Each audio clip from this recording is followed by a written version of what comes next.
अस्सलाम वालेकुम and most welcome back guys. I am Tahseen Haider and you are watching of Tahseen sir YouTube channel.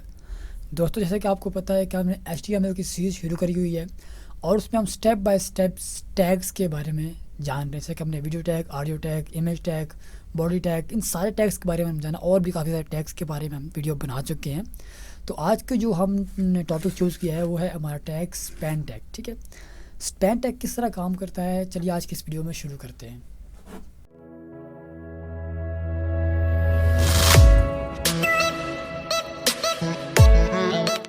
सबसे पहले मेरे पास यहाँ पे एक फ़ाइल ओपन हुई हुई है, उसको मैं कंट्रोलर से सेव किया हुआ है और उसको मैं नाम दिया span.html। इसको मैं ओपन इन ब्राउज़र करता हूँ और ये हमारी कुछ सॉरी यहाँ पर ये है और इसको मैं ओपन इन ब्राउज़र करता हूँ। ठीक है, और यहाँ पर ये ठीक है, और अब इसको मैं यहाँ पर कुछ पैराग्राफ दे देता हूँ।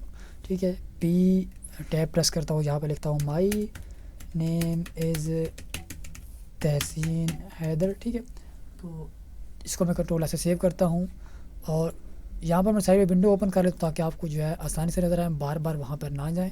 ठीक है, मैं रिफ़्रेश करता हूँ, यहाँ पर ये आ गया, I am my name is Tahseen Haider. ठीक है, तो मैं चाहता हूँ कि सिर्फ तहसीन जो है ये बड़ा हो जाए, तो मैं किस तरह बड़ा करूँगा, मैं पी में स्टाइल लगाऊँगा, स्टाइल लगा के फ़ॉन्ट लिखूँगा, फ़ॉन्ट साइज़ और फ़ॉन्ट साइज़ लिखूँगा 30px। ठीक है, और कंट्रोल एस से सेव करूँगा और रिफ्रेश करूँगा तो मेरा सारा ये बड़ा हो जाएगा। लेकिन मैं चाहता हूँ कि सिर्फ तहसीन बड़ा हो, बाकी सारा कुछ छोटा ही रहे।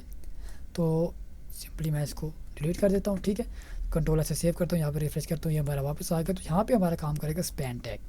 स्पैन टैग यहाँ पे सिंपली मैंने जो है एंगल ब्रैकेट ओपनिंग लेनी है, यहाँ पे स्पैन लिखना है। ठीक है, और इसको क्लोजिंग टैग जो है वो मैंने तहसीन के बाद कर देना है, कंट्रोल एक्स। ठीक है, अब स्पैन के अंदर जो कुछ आया है उसने इस पे काम करना है। ठीक है, अब मैं चाहता हूँ कि इसको जो मैं स्टाइल देता हूँ, स्टाइल में दे के इसको देख के देता हूँ कि फ़ॉन्ट साइज़। ठीक है, फ़ॉन्ट साइज़ दे देता हूँ 30px। कंट्रोल ऐसे सेव करता हूँ, जस्ट मैं इसको रिफ्रेश करता हूँ, तहसीन बड़ा हो गया, बाकी सब कुछ उतना का उतना ही है। ठीक है, जिसमें इसको जो है 15 कर देता हूँ। ठीक है, 15 कर दिया, कंट्रोल ऐसे सेव किया ताकि थोड़ा बहुत मिल जाए।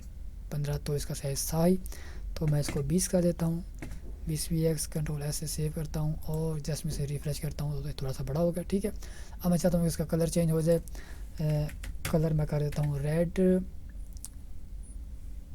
ओके, कंट्रोल ऐसे सेव करता हूँ और रिफ्रेश करता हूँ, कलर हो गया रेड। मैं चाहता हूँ कि बैकग्राउंड कलर हो जाए, बैकग्राउंड कलर ग्रे, और कंट्रोल ऐसे सेव करता हूँ और जस्ट मैं इसको रिफ्रेश करता हूँ, बैकग्राउंड कलर ग्रे होगा। ठीक है, तो इस तरह कुछ हमारा जो है स्पैन टैग काम करता है।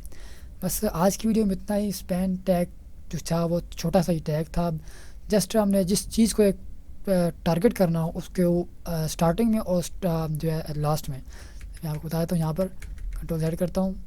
ठीक है, यहाँ पर कंट्रोल Z के देखिए स्टार्ट में और स्टॉप में इन दोनों में टैग लगाना है और दरम्यान में जो चीज़ आएगी उस पर स्पैन टैग का असर होगा। ठीक है, स्पैन टैग उस पर काम करेगा। तो आज की वीडियो में इतना ही। उम्मीद करता हूँ कि स्पैन टैग आपको समझ आ गया होगा। जैसे कि हर वीडियो में मेरी कोशिश होती है कि आपको एक ना एक टैग मैं सिखाता रहूँ। आज की इस वीडियो छोटा सा टैग था हमारा स्पैन टैग। तो उम्मीद करता हूँ आपको समझ आ गया होगा। आज की वीडियो से आपने काफ़ी कुछ सीखने को मिला होगा। अगर सीखने को मिला है तो लाइक कर दें, इस वीडियो को दोस्तों के साथ शेयर कर दें और हाँ, हमारे चैनल तहसीन सर को सब्सक्राइब करते हैं। मिलते हैं अगली वीडियो में, तब तक के लिए खुदा हाफिज़, गुड बाय।